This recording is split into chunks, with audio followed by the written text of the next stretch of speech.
S'il y a bien un secteur économique dont on parle trop peu, ben c'est celui de la littérature, mes amis. Et ça tombe bien, demain, c'est ce qu'on pourrait appeler le rituel estival, hein. C'est une journée, un rassemblement, une célébration.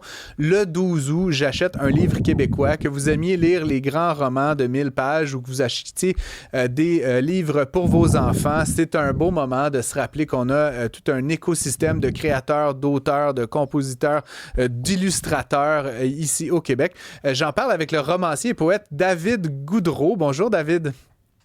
Bonjour Francis, ça va bien? Je suis franchement heureux de t'avoir à l'émission et petite tranche de vie, là, j'ai découvert La Bête, qui est évidemment, on pourrait dire presque ton opus magnum, là, il y a quelques années, en découvrant par le fait même une nouvelle librairie à Donnacona. Et s'étant suivi toute une histoire, j'ai investi dans cette librairie. En tout cas, il y a toutes sortes d'histoires autour de Wow. cette découverte de ton livre. Je voulais te demander déjà en ouverture, là, qu'est-ce que ça représente pour un romancier, pour un auteur, justement, cette journée du 12 août là, qui a lieu demain?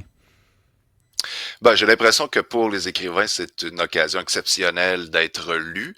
Pour les libraires, c'est un chiffre d'affaires incroyable. C'est une explosion de revenus, mais surtout une rencontre avec les lecteurs. Donc, l'idée, puis c'est d'ailleurs ce que j'essaie de rappeler, tu sais, oui, le 12 août, j'achète un livre québécois, mais le plus important, c'est que le 13 août, je commence à le lire, tu sais. Mhm. Donc, l'idée, c'est, oui, d'acheter des livres québécois, de contribuer à la chaîne du livre, à faire vivre cette industrie-là.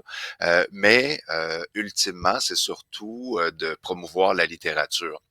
Et faut pas oublier non plus de rendre hommage à Patrice Cazot et Amélie Dubé qui ont initié cette idée. Tu sais, vous parliez de feu de forêt là, il y a pas Mhm. longtemps. Ça, c'est un méchant beau feu de forêt qui a pogné dans Un, un- l'industrie un- québécoise. un Là. positif, celui-là, quand même, on va se le dire, David C'est Goudreau. Là. Oui, magnifique, tout à fait. exact, magnifique. Mais c'est voilà, c'est deux personnes qui ont eu cette idée de lancer cette tradition. Les gens ont embarqué parce que je pense que la population a un amour pour la culture. Je pense que la nation québécoise est fière de sa culture, fière et curieuse par rapport à la littérature. Et le 12 août, comme vous le disiez maintenant, est devenu une tradition grâce à l'idée géniale de ces deux personnes qui ont lancé dans les airs ce projet fou d'avoir une journée où on appelle les gens à acheter des livres québécois. Et ça marche d'ailleurs, là, les chiffres le montrent, année après année, là, on bat de nouveaux records, comme on le disait là, pour les libraires. Là, mon libraire Frédéric disait c'est comme Noël en plein milieu de l'été. Puis franchement, contrairement à Noël où il y a comme une progression, puis on sent venir, puis là, tout le mois de décembre, là, c'est vraiment, il se passe rien. Enfin, Ouais. le 11, ça va un peu, mais le 12, là, ça explose complètement. David, tu fais un bon point parce que, bon, le 12 août, là, tout le monde concentre. Moi-même, là, j'ai comme commencé à penser à mon affaire.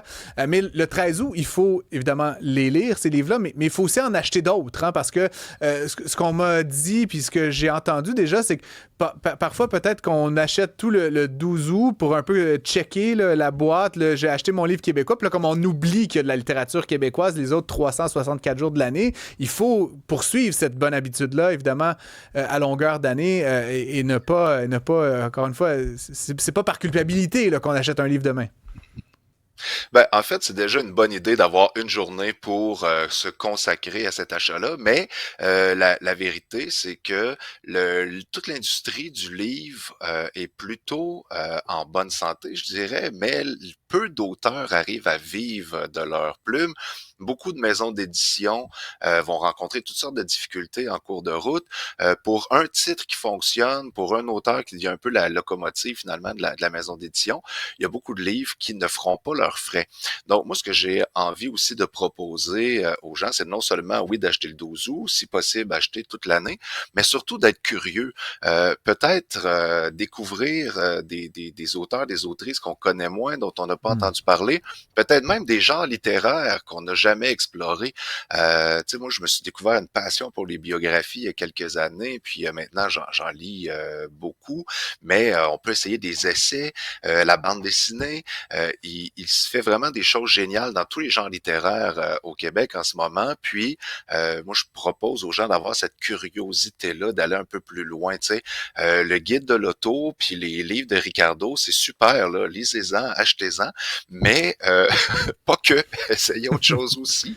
Et comme je le rappelle aussi souvent, Walmart et Costco, ce ne sont pas des librairies. Alors, Hmm. essayez aussi de soutenir vos libraires régionaux, vos libraires locaux. Et ces libraires-là, ce sont des professionnels du livre. Donc, n'hésitez pas à leur poser des questions. Parfois, on va en librairie, puis on a seulement une salutation avec le libraire, on cherche un livre en particulier ou Hmm. on prend le premier qui nous tente. Mais parfois, expliquer aux libraires ce qui nous plaît, c'est quoi nos derniers coups de cœur, ça va leur permettre de nous diriger vers une découverte. Peut-être qu'on serait passé complètement à côté et que ce livre ou ces livres seront importants dans notre vie, dans notre parcours. Moi, j'ai découvert comme ça des écrivaines, des écrivains, grâce aux libraires qui, en quelques titres, a saisi c'était quoi mes intérêts, puis qui est allé me chercher le bon livre. Tu sais. Hmm. Ben, je t'avouerais que, et je reviens sur cette petite histoire, je suis arrivé, moi, dans cette librairie il y a une dizaine d'années, le mec comme un Comment physionomiste. s'appelle-t-elle? La librairie de Donnacona qui a fermé malheureusement depuis, mais le mec Oh m'a regardé de haut en bas. Il m'a dit, toi, je pense que tu vas aimer ça, David Goudreau. Et comme de fait, évidemment, j'ai lu wow. d'un couvert à l'autre La Bête intégrale, hein, une espèce de pavé, là, vraiment tout en un. En revenant à nos moutons et donc à cette journée du 12 août, bon, on est sur une trame de fond de guerre commerciale actuellement avec les Américains, etc. Là, on parle quand même d'un mouvement d'achat local où on veut encourager une économie qui est celle d'ici. Penses-tu que cette année, il va y avoir un peu cette saveur-là, presque nationaliste, plus encore que les années passées? C'est quand même une nouvelle, comment dire, une nouvelle trame de fond hein, depuis janvier et février dernier. Là, le Québec, le Canada, très affirmatif dans sa volonté d'indépendance face aux voisins. Penses-tu que ça va jouer un petit peu dans les résultats de cette journée demain? Ben, je l'espère. En toute honnêteté, j'y avais pas pensé, mais je souhaite aussi que les gens t'entendent, que les auditeurs se disent mais quelle bonne idée. Je vais en profiter. Toutes mes économies que je n'ai pas claquées à Old Orchard cet été, je vais les investir dans la littérature québécoise. Les gens Et sont, les bon, gens sont pas allés à Old Orchard cette année, David. Ils sont allés en Gaspésie, au bord du lac Memphremagog. Quelles sont les festivités qui sont prévues demain? Déjà, toi, ta journée, ça ressemble à quoi? Est-ce que tu sors? Est-ce que tu vas serrer des mains? Est-ce que tu vas dans une librairie en particulier? Comment ça se passe le 12 août non, pour moi un je auteur? suis ben, ça dépend lesquels. J'ai plusieurs collègues qui vont signer. Je pense entre autres à Jean-Christophe Réel qui va être chez Mhm. Raffin à Repentigny. Je sais qu'il y a des écrivaines aussi de mon entourage qui seront dans diverses librairies. Moi, je vais prendre ça relax. Je vais lire avec mes enfants. Moi, je suis en mode vacances. Je me prépare tranquillement à reprendre la tournée en marge du texte où je célèbre justement la littérature québécoise sur scène. Puis après le spectacle, ben, on prend le temps de signer des livres et de rencontrer le public. Donc, pour le 12 août, je vais être en posture de lecteur. De toute façon, je Ah pense que pour écrire un peu, il faut lire beaucoup. Donc, je serai un bon lecteur et j'irai m'acheter un livre québécois ou deux. J'en ai d'ailleurs quelques-uns sur ma liste là, qui attendaient l'occasion. Donc, je serai dans cette posture demain. On va célébrer, ou je pense que c'est ces jours-ci, là, les 10 ans de ton premier roman, là, La Bête à sa mère. Est-ce que tu as quelque chose de spécial, de prévu là, pour ce chiffre rond, on va dire? Ouais, 10 ans déjà, ben on vient de le publier en format poche, donc La Bête à sa mère qui est revenu en format poche. Et pour cet automne, il y a vraiment un grand livre qui s'en vient. On reprend La Bête à sa mère. Écoutez, je peux pas donner trop d'indices, mais ça commence par roman, ça finit par graphique, et ça va être écœurant. On devrait annoncer ça Bon, bientôt, mais ça va être, pour célébrer les 10 ans, ça va être restez à puissant. l'affût pour tous les détails. Je suis en studio avec Fred Bastien, un avide lecteur lui aussi. Oui, Fred ben, Bastien. moi, je suis toujours inspiré parce qu'il faudrait que je lise un peu moins sur les médias sociaux puis un peu plus des livres en papier puis surtout des livres québécois. Mais David, justement, je pose la question pour tous les gens qui nous écoutent. Là, il y a toutes sortes de personnes qui écoutent Cube, mais beaucoup des gens intéressés par les affaires publiques, entre autres, bon, le Québec, Ouais. la politique un peu. Est-ce que tu aurais une recommandation pour nos auditeurs là, pour la journée de demain, entre autres? Wow, merci de me lancer sur cette piste-là. En fait, je leur recommanderais fortement le collectif Talang.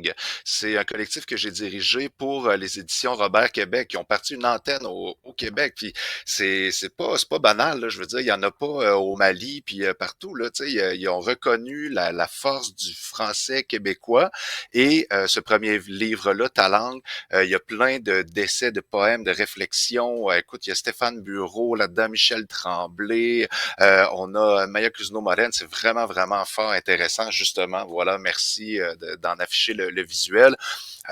Sinon, je dirais que dans il y a le nouveau livre de Jean-François Lisée qui est fort intéressant Ouais. sur René Lévesque et Trudeau père, qui a quand même bien commencé les ravages poursuivis par le fils et sa petite nouvelle recrue que nous avons élue, ma foi. Mais tout ça pour dire que y en a des essais intéressants au Québec. Faut fouiller, faut aller voir de quoi il peut en retourner. Et sinon, peut-être pour lier les deux, pour répondre à ta question et en même temps ramener un peu vers la littérature, vers la poésie. Moi, un de mes gros coups de cœur des dernières années, c'est la biographie de Gaston Miron par Pierre Nepveu. C'est vraiment excellent pour comprendre justement, je dirais, l'époque de la contre-culture, les années fortes de la souveraineté, du projet de souveraineté au Québec, la poésie, la vie de Gaston Miron, sa poésie. Ça, c'est une bonne brique, là, mais c'est vraiment excellent. Ouais. Très bien. Voilà. Merci beaucoup, David Goudreau. On te souhaite une heureuse journée du 12 août demain en lecteur. C'est tout à ton honneur. Tu iras évidemment acheter quelques livres, tu l'as dit. Je vais moi-même faire ce que doit, n'est-ce pas? Fred Bastien aussi, Il le faut. David. D'ailleurs, si vous êtes à l'écoute demain, là, on va passer l'émission là, à vous donner quelques autres recommandations de lecture, un peu toutes catégories confondues. Donc, soyez évidemment là demain.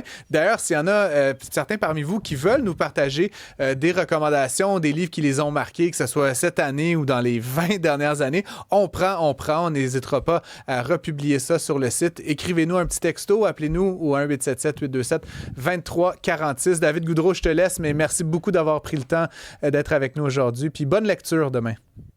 Un grand plaisir. À bientôt.